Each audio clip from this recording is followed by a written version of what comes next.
pertama ingin mempresentasikan hasil diskusi kami tentang manajemen mutu. Sebelumnya, saya sebagai moderator Arya Bagus Pamungkas dengan NIM 2203040887. Dengan saya Nanda Saputra dengan NIM 2203040882. Saya Ocha Priscilla dengan NIM 2203040991. Saya Lisa Putri dengan NIM 2203040883. Saya Radhi Fauzi dengan NIM 22030404. Saya Ramadhan Widya dengan NIM 22030486. Berikut inilah presentasi kami. Definisi mutu manajemen. Manajemen adalah ilmu perencanaan, penyusunan, pengarahan daripada sumber daya manusia untuk mencapai tujuan. Mutu adalah suatu nilai atau keadaan. Manajemen mutu adalah suatu cara untuk mengarahkan kegiatan organisasi di lapangan untuk mencapai tujuan, untuk mencapai mutu hasil kerja seperti yang diterapkan. Fungsi manajemen mutu. Manajemen mutu memiliki fungsi sebagai acuan atau tolak ukur dalam mengukur kualitas yang diberikan oleh suatu perusahaan, organisasi atau badan usaha. Hal ini sangat mempengaruhi kualitas dan kinerja para anggota untuk mencapai tujuan dan visi perusahaan yang telah ditetapkan. Baiklah, saya Widya akan menjelaskan berikut adalah beberapa fungsi penting dari manajemen mutu. Yang pertama, meningkatkan kepuasan pelanggan. Yaitu sudah jelas perusahaan selalu memastikan memenuhi kebutuhan pelanggan itu apa. Soalnya selalu berjalan waktu, kebutuhan pelanggan itu selalu berubah. Maka itu harus perusahaan. Yang kedua, mengurangi biaya. Yaitu perusahaan selalu mengoptimalkan proses biaya agar dana anggaran tidak terbuang dengan cara meningkatkan kinerja. Yang ketiga, meningkatkan efisiensi dan produktivitas. Meningkatkan efisiensi ini perusahaan harus memperbanyak output perusahaan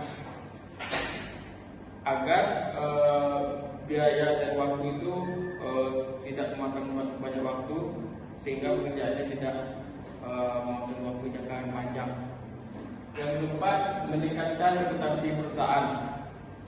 Jadi sudah jelas ya, karena perusahaan menjaga karyawan itu harus selalu menjaga citra perusahaan agar orang-orang yang tamatan dari S1, S2 berminat untuk masuk dalam perusahaan tersebut dan terus karyawan di dalamnya bertahan. Yang kelima, memenuhi persyaratan hukum dan regulasi. Itu harus memenuhi produk yang dibuat perusahaan harus memenuhi persyaratan secara undang-undang dan regulasinya terbaik. Keenam, meningkatkan inovasi produk. Ini termasuk sebagai peran kepemimpinan dan karyawan karena membantu mengembangkan produk itu menjadi lebih baik lagi dan meningkatkan daya saing. Baiklah, lanjut prinsip manajemen mutu.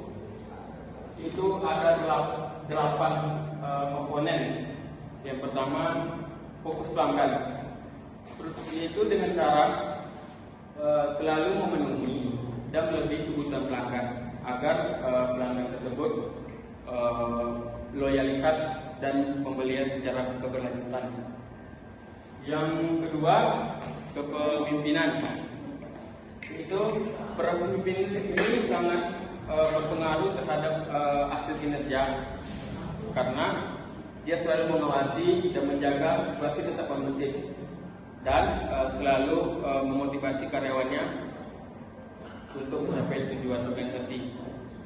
Yang ketiga, keterlibatan orang, yaitu selalu mengajak orang semuanya dalam organisasi tersebut untuk selalu ikut berpartisipasi agar tujuan itu mudah dicapai dan tidak memimpin secara otoriter.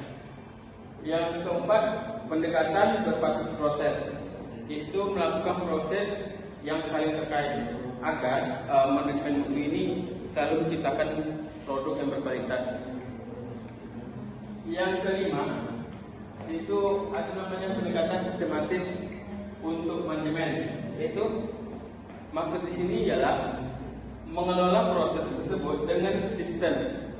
Karena dengan sistem tersebut hasil produk yang dihasilkan selalu memenuhi yang diinginkan oleh organisasi. Yang keenam, peningkatan berkeberlanjutan, yaitu selalu memperbaiki dan mengevaluasi terhadap hasil produk dan pelayanan yang ditawarkan oleh perusahaan terhadap pelanggan. Yang ketujuh, pendekatan faktual untuk pengambilan keputusan, yaitu kita melakukan keputusan itu dengan menganalisis dan evaluasi, sehingga kita tuh selalu meminimalisir masalah-masalah yang sering terjadi di dalam perusahaan tersebut. Yang kedelapan, yaitu terakhir, hubungan pemasok yang saling menguntungkan. Yang maksud di sini selalu menjaga hubungan baik, tidak adanya cekcok, agar hubungan bisnis yang baik itu selalu diciptakan yang menguntungkan dan keberlangsungan bagi perusahaan. Selanjutnya komponen manajemen mutu. Pertama, perencanaan mutu. Perencanaan mutu itu yaitu tahap perencanaan tim yang bertugas mengidentifikasikan standar kualitas yang tepat dan memutuskan cara untuk memenuhi kualitas tersebut. Dan yang kedua, peningkatan mutu. Dalam proses meningkatkan kualitas perlu dilakukan perubahan yang sengaja untuk meningkatkan kepercayaan dan keunggulan produk atau jasa. Yang ketiga, kontrol mutu. Kontrol mutu yaitu sebuah upaya terus-menerus untuk membangun integrasi dan keunggulan untuk mencapai sebuah tujuan yang sudah ditentukan di awal proses. Selanjutnya, yang keempat, jaminan mutu. Jaminan mutu itu ialah proses mengaudit persyaratan kualitas untuk memastikan bahwa standar kualitas sudah ditetapkan pada produk atau jasa yang telah ditawarkan. Baiklah, selanjutnya proses manajemen mutu. Untuk mencapai perencanaan perlu dilakukan proses perencanaan strategi yang matang agar keputusan-keputusan yang diambil lebih terarah dan sesuai. Yang selanjutnya, implementasi perencanaan mutu. Setelah melakukan perencanaan strategi yang matang, implementasi mutu perlu dilakukan untuk mengaplikasikan hasil rancangan yang sudah dibuat di dalam proses implementasi mutu. Ada hal yang perlu diperhatikan, seperti standar pembuatan produk dan pengecekan kualitas mutu. Manfaat manajemen mutu. Manfaat utama menggunakan manajemen mutu adalah proses perusahaan dapat mencapai seluruh konsistensi dalam sebuah produksi, sehingga kualitas hasilnya juga konsisten. Dengan menggunakan manajemen mutu, perusahaan dapat menggunakan seluruh hasil sumber dayanya secara lebih efisien dan optimal. Hambatan manajemen mutu, yang pertama, kurangnya komitmen manajemen puncak. Yang kedua, kurangnya dukungan infrastruktur untuk implementasi manajemen mutu. Yang ketiga, partial quality management. Implementasi manajemen mutu masih bersifat parsial yang berorientasi hanya untuk little quality. Yang keempat, ada kurangnya pengetahuan tentang konsep manajemen mutu. Yang kelima, budaya organisasi kurang mendukung implementasi manajemen mutu, sehingga di mana sebelumnya berfokus pada kepuasan pelanggan. Yang kelima, ketidaksempurnaan implementasi. Baiklah, seperti yang dicontohkan di atas, yaitu Popin Soda membuat beberapa rasa yang terbuat dari soda spesial. Rasa mereka termasuk cola biasa, soda jeruk, dan soda biru. Untuk memastikan soda memiliki warna dan rasa yang tepat, perusahaan membentuk tim inspeksi kontrol kualitas. Deteksi ini melakukan tes agak pada soda dan pemilik soda untuk konsistensi warna dan rasa.